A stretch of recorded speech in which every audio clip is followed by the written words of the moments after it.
আমরা আইনি প্রক্রিয়ায় অনেক কিছু দেখাতে পারবো। আমি একজন আইনের ছাত্র হিসাবে অনেক কিছু আছে, আইনে ডাইরেক্টরি আছে, অনেক কিছু আছে যে 30 দিনের মধ্যে বিচার হতে হবে। বিচার না হলে 30 দিন পরে কি হবে সেটা কিন্তু আইনে দেয়া নেই।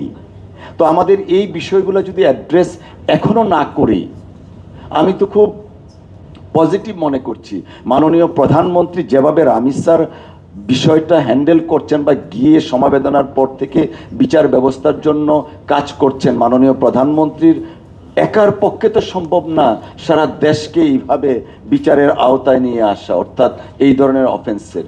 আইন মন্ত্রণালয়ের এখানে একটা বিশাল ভূমিকা আছে, ঠিক তেমনিভাবে সংশ্লিষ্ট মন্ত্রণালয়েরও একটা ভূমিকা আছে।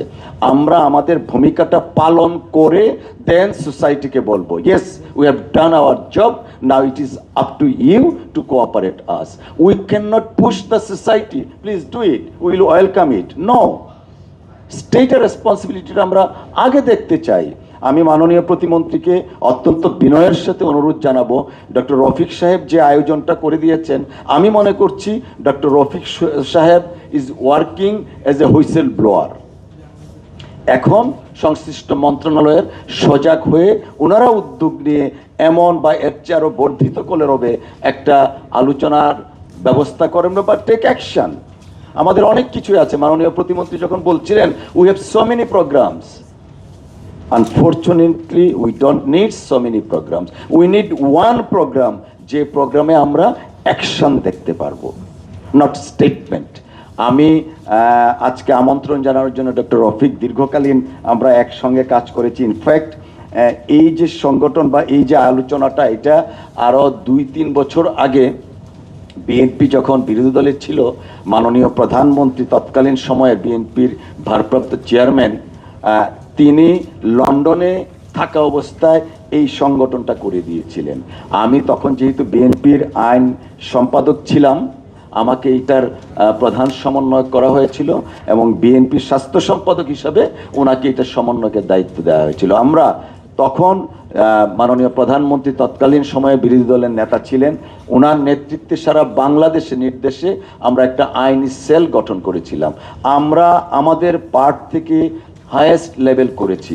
আমি নিজে অনেক ডিস্ট্রিক্টে গিয়েছি যখনই কোনো একটা ভিকটিম হয়েছে, আমার চেয়ে বেশি গিয়েছিলেন ডক্টর রফিক। সো আমরা তখনকার প্রেক্ষাপটে এই সংগঠনটা করা।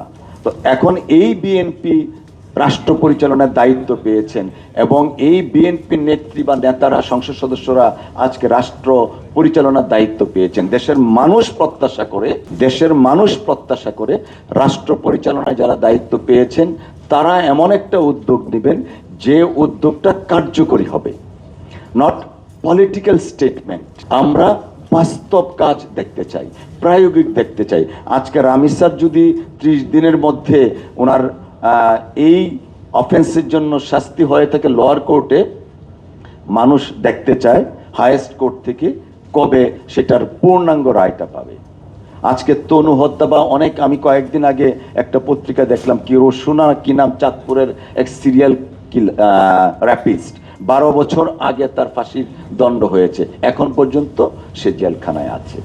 সো আমরা আমাদের বিচার ব্যবস্থাটা যদি বলি বিচার ব্যবস্থার কারণে হতে পারছে না, হ্যাঁ আমরা বলতে পারি, কিন্তু মানুষকে সেটা দিয়ে কিন্তু সন্তুষ্ট করতে পারবো না। আমরা দেখতে চাই শুধুমাত্র কথা না, কার্যকরভাবে সবকিছু সম্পন্ন হোক। এবং আমি মাননীয় প্রতিমন্ত্রী বা যারা আছেন এই চাইল্ড উইমেন সংশ্লিষ্ট মন্ত্রণালয়, অনতি বিলম্বে আপনারা সজাগ হন, আপনারা উদ্যোগ নেন, দেশের মানুষ আপনাদেরকে সহযোগিতা করবেন।